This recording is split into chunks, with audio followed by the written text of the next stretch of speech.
this episode, some of the names have been changed. On February 22, 1985, Palo Alto, California police were dispatched to the home of James and Abigail Niebauer. 56-year-old James Niebauer told the officers that his wife Abby, one of Northern California's most acclaimed poets, had been accidentally shot. When officers made their way inside, they found the 47-year-old mother of three dead on the kitchen floor. She had suffered a massive shotgun blast to the chest. Police collected a partially disassembled antique shotgun lying on the floor a few feet from Abby's body.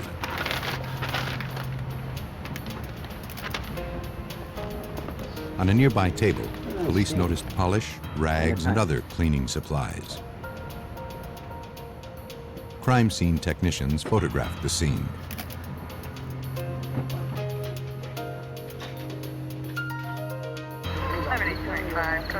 James Niebauer, a physical education therapist for a local public school system, explained what had happened. He said that his wife had left to run errands earlier that afternoon. James had just returned from a skiing trip with his youngest son. He worked to finish restoring an antique shotgun that he planned to give to one of his children as a gift. When Abby returned home a few hours later, he was anxious to show her the progress he had made. While she was admiring the workmanship on the barrel, the shotgun inexplicably fired. James had no idea that the old gun was loaded, nor could he explain why it fired. He couldn't believe that his wife of 27 years was gone. At autopsy, the coroner established the official cause of death as a gunshot blast to the victim's heart. Abby's death had been instantaneous. The examiner also studied the powder burns left on her blouse. Based on their size and location on the sleeves, he concluded the burn patterns were consistent with James's story, that Abby had been reaching toward the barrel when the shotgun misfired. But as news of the shooting began to spread through Palo Alto, Abby's friends came forward to police, convinced that her tragic death was anything but an accident. One close friend told police that James and Abby's 27-year marriage had turned bitter in recent years. The Niebauers, she said, had stayed together only for the sake of their 3 children. In fact, Abby planned to file for divorce after their youngest son left for college in a few months. God, it will look just great. Until then, Abby hoped to minimize the tensions in the house by converting the couple's garage into her own apartment. But James refused to let go. He would often explode into a rage, accusing Abby of seeing other men.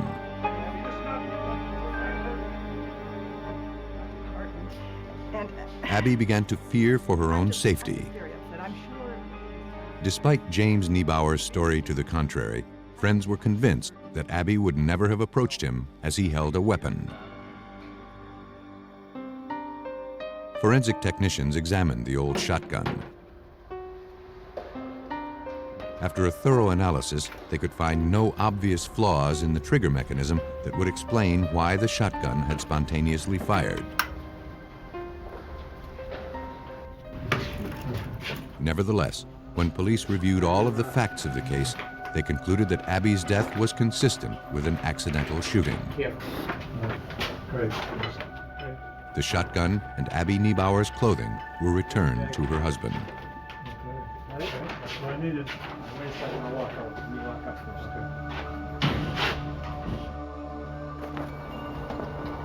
More than 700 miles away in Olympia, Washington, Abby's brother, Lee Sansom, had been following the investigation. Aware of his sister's turbulent marriage, he also refused to accept that her death had been an accident. I was very much surprised when A friend of my sister sent me a newspaper clipping indicating that the shooting had been declared an accident by the police. That was completely the last thing that I thought would happen. Abby's brother traveled to the Palo Alto District Attorney's office, hoping to convince them that this case demanded a closer look. Though he had no physical evidence, he believed he could establish a motive for murder. He said that just 2 weeks before Abby's death, the estate of their recently deceased parents had been settled. Abby's inheritance was $180,000. She confided to her brother that she planned to keep it in an account where James couldn't touch it. However, if Abby died before her divorce was finalized, the money would automatically go to James Niebauer, which is exactly how it was playing out.